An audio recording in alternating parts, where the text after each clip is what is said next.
बिस्मिल्लाहिर्रहमानिर्रहीम अस्सलाम वालेकुम। उम्मीद करता हूँ सब खैरियत से होंगे। अल्लाह ताला सबको अपने ज़मान में रखे, दुनिया व आखिरत की तमाम खुशियाँ नसीब फरमाए। आज हम फिर एक नई वीडियो के साथ हाजिर हुए हैं। आज का जो हमारा टॉपिक है, ये बदलते मौसम के साथ कुछ बीमारियों का हमला होना शुरू हो जाता है, जैसे कि खांसी, नज़ला, ज़ुकाम, आवाज़ का बैठ जाना, गले में खराश। तो इस हवाले से एक बेहतरीन सा सिरप आपकी खिदमत में पेश करेंगे, जो बनाना भी बहुत आसान है। तो इसका एक फ़ायदा और भी है कि कुछ चटपटी चीज़ें खाने के साथ या तली हुई चीज़ें खाने के साथ आपके सीने में कुछ जलन होना शुरू हो जाती है, तो इसमें भी बहुत फ़ायदेमंद ये सिरप है। तो ये बनाना भी बहुत आसान है, आप आसानी से इसको घर में बना सकते हैं। तो अपने नुस्खे की तरफ आने से पहले हमारी एक छोटी सी रिक्वेस्ट होती है कि अगर आपने हमारा चैनल सब्सक्राइब नहीं किया तो चैनल को सब्सक्राइब कर लें और बेल आइकन का जो बटन है उस पर क्लिक कर लें। उसका फ़ायदा ये होगा कि जो हमारी नई आने वाली वीडियो है वो आप तक टाइम पर पहुँच सके।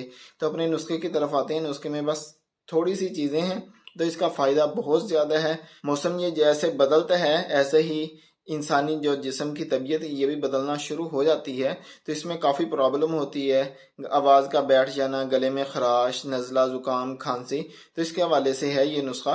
तो जी, नुस्खे में जो सबसे पहली चीज़ है वो है मलट्ठी 250 ग्राम है, बरगे बनफशा 250 ग्राम है, तुख्म खबाजी ये 125 ग्राम है, तुख्म ख़त्मी 125 ग्राम है, सतपुदीना 5 ग्राम है, चीनी 5 किलो लेनी है आपने। तो इन सब चीज़ों को लेने के बाद आपने ये जो मलट्ठी है ये थोड़ी सी सख्त होती है, लकड़ी नुमा होती है, तो इसको अच्छे तरीके से कूट लेना है। इतना भी नहीं कि पाउडर बन जाए, सिर्फ अच्छा हल्का हल्का सा कूटना है कि ये नरम हो जाए। नरम होने के बाद सब चीज़ों को आपने 8 किलो पानी में रात को भिगो देना है। सुबह उठ के इसको अच्छे तरीके से पकाना है। पकाना इतना है कि ये पानी 4 किलो आपका रह जाए। इसको उतार लेना है। तो इसको किसी कपड़े के साथ आपने छान लेना है अच्छे तरीके से। जो इसके ये सामान वगैरह जो हमने डाला था, ये तो अब इसका अर्क ही चाहिए था हमें, जो पानी में आ चुका है। तो बाकी चीज़ों को आपने गिरा देना है, सिर्फ आपको पानी चाहिए। पानी में आपने 5 किलो चीनी डालनी है। डालने के बाद इसको अच्छे तरीके से पकाना है।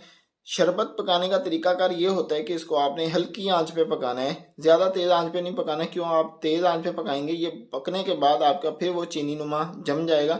लेकिन जितना इसको हल्की आंच पे पकाएंगे ये उतना बेहतरीन शरबत तैयार होता है। तो जब ये हल्का हल्का सा पकने लग जाए तो इसमें 2 या 3 चुटकी इसमें टाटरी डालनी है।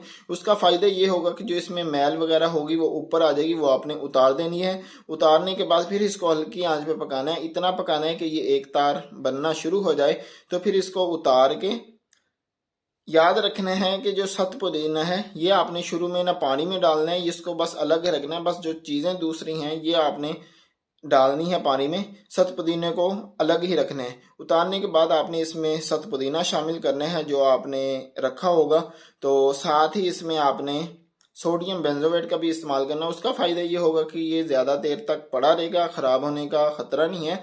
तो इसको फिर किसी शीशे में महफूज कर लें। जो इसके इस्तेमाल का तरीकाकार वो ये है कि 1 कप गर्म पानी, फुल गर्म पानी लेना है आपने। उसमें आपने 2 या 3 चम्मच डालनी है। इसको चाय के तरीके, जैसे आप चाय इस्तेमाल करते हैं वैसे इसको इस्तेमाल करना है। इंशाल्लाह चंद दिनों में आपके जो मौसम की तब्दीली के साथ आपके जिस्म में जो तब्दीली आएगी वो इंशाल्लाह चंद दिनों में ठीक हो जाएगी।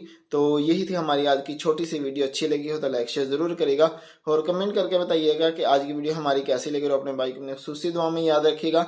अगली वीडियो तक के लिए इजाज़त दीजिएगा और अपना बहुत सारा ख्याल रखिएगा। अल्लाह हाफिज़।